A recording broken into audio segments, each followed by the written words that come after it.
There are few things as pleasant as the sound of a strike after a good bowl. A staple of recreation, culture, and of course birthday parties, bowling is a fun game enjoyed by many. 65 million Americans partake in the game at least once a year, and although a bowling alley can be found nearly everywhere, bowling right now is on a stark decline in popularity from its peak in the 20th century, when as many as 9 million Americans belong to bowling leagues.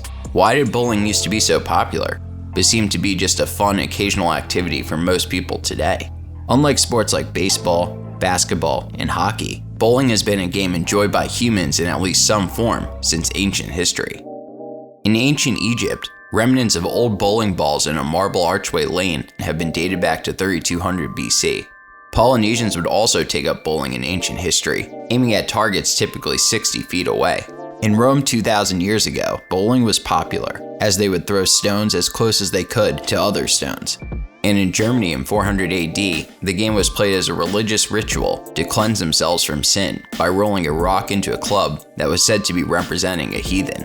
And explorer Henry Hudson would bring the game to the New World in Dutch New Amsterdam in 1609, and the sport would grow over time, particularly in America. During this time, several variations of bowling would become common, including 9-pin and lawn bowling, still played today.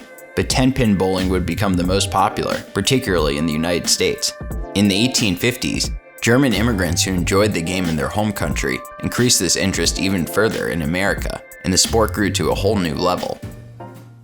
In 1875, the first attempt to create a governing body for bowling occurred in New York City, forming the National Bowling Association. And in 1895, the American Bowling Congress, today known as the United States Bowling Congress, would set the standardized rules for 10-pin bowling we primarily use today, setting the maximum amount of points at 300 for 12 frames and setting the maximum ball weight to 16 pounds. During Prohibition, bowling became a popular gathering place and also became more family-oriented and accessible. Women created the Women's International Bowling Congress in 1917 and would join men in the game's growth during this period. Indeed, as the 20th century rolled on, bowling would become a staple of American recreation. Everyone can enjoy the rich satisfactions that bowling offers. It's a friendly, family sport that anybody can fit into. Previously, pins would be set by real humans behind the lanes called pinsetters, and this was a job performed often by children during this industrial time.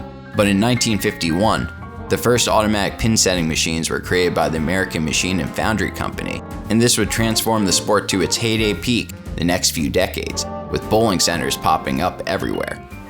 With the choice of 6 inspired colors and a coordinated selection of equipment, Brunswick makes it possible to create personalized, distinctive bowling centers such as these. It is this personal, custom-tailored touch of distinction that will lure and hold an increasing number of bowlers today and in the promising years ahead. A Brunswick quality-created combination that will make the bowling 60s a golden reality. By the 1960s, the game was so popular in the US that there were 12,000 bowling centers in the country, financially most driven by bowling leagues, where players signed up to bowl once or more a week for over 30 weeks of the year. Bowling leagues would become a primary way bowling centers would ensure income, and their competitive nature made the game addicting to many. By the late 1970s, over 9 million Americans belonged to bowling leagues, accounting for 70% of the industry's income. These leagues were associated often with people's companies, church, or unions, and became emblematic hangout spots of the 20th century. Bowling was popular in the media as well, with every week live national bowling broadcasts such as Celebrity Bowling, Make That Spare, and Bowling for Dollars would bring the sport into people's living rooms. Indeed, at this time in American culture, there was no game more popular than bowling. Though throughout most of history, throwing a big ball and crashing it at a bunch of pins would be one of the most fun ways imaginable to spend your time, in the beginning of the 21st century, bowling started to decline in popularity. The once 9 million Americans who were in USBC bowling leagues in the late 1970s fell by over 85% to just 1.29 million members in 2019. Reportedly, only about 75% of leagues now certify members with the USBC. But even if the number is calculated to be closer to about 2 million, the drop-off is still quite stark. The 12,000 bowling lanes scattered across the country during the 1960s peak have become harder to find, with just over 4,000 in operation by 2019. Perhaps this decline can be blamed by the internet and modern entertainment, like many other in-person activities of the last century. Or of course, it could be that people nowadays prefer healthier physical activities than drinking beers customary at bowling alleys. Or it could be those damn disco lights at all the darn bowling alleys now my old relatives would complain about, who used to be avid league bowlers in the past. Indeed, the 70% of revenue created by the bowling leagues in the late 1970s has dropped to just 34% of the industry's income by 2018. This rising trend of open bowlers, as they call these non-league members, is perhaps the most relevant independent variable. As the leagues had become the lifeblood of bowling centers for decades, people nowadays seem to prefer the sport more casually and independent of organizations. Interestingly, in 1999, 8.8 million bowlers were considered frequent, dropping by 21% to 6.95 million by 2007. But the amount of infrequent bowlers, however, has actually increased by 1 million in this time period. In addition, bowling has become less of a blue-collar adult activity and more geared towards children in particular, with them having the highest participation rate of all demographics. In fact, as of 2019, there are reportedly over 10 million birthday parties a year held at bowling alleys for kids ages 12 or younger, making it the #1 birthday party event for kids, but not as much adults. Lastly, bowling used to be a relatively affordable sport, but the price of a game has increased dramatically over the years, turning the sport more white-collar and towards special events than a regular affordable activity for the masses, as it was when they had the stable revenue of the bowling leagues. With COVID-19 hitting the world in 2020, perhaps this was the doomsday scenario that would wipe the sport thoroughly into our memory. Many alleys at this time were reportedly scared for the game's future, but surprisingly to some, the lanes did not shut down. And actually, along with cornhole, bowling was rated the second most played sport of 2022, making a comeback through COVID and looking towards the future.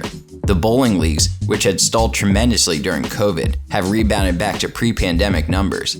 With this newfound life, the industry has made attempts to innovate to ensure bowling's success into the years ahead. With the casual nature of the modern-day bowler, some alleys have started to implement string pins, which have bothered traditionalists, but could cut costs down and make the game more accessible like the original pin-setting machines of the 1950s did. Also, new bowling alleys have increasingly geared towards providing quality dining experiences to entice customers, and upscale bowling lounges have become popular in urban centers, where space is more scarce, including the Bolero in Times Square, Manhattan, a high-end luxury bowling lounge costing over $20 million to build. Time will only tell how effective these possible changes to the industry will be. And even in the midst of this recent enthusiasm, the game is still miles less popular now than it was during its peak nearly 50 years ago. So why did bowling used to be so popular? Like many trends, such as perhaps pickleball today, games become trendy and develop into part of the cultural zeitgeist, but this can only last so long until what at one time seemed fresh and interesting becomes old, lame, and hard to maintain. But when a game has been around since ancient Egypt, its prognosis of death is surely an overreaction. Bowling is a natural and simple game like soccer or tic-tac-toe, played for millennia.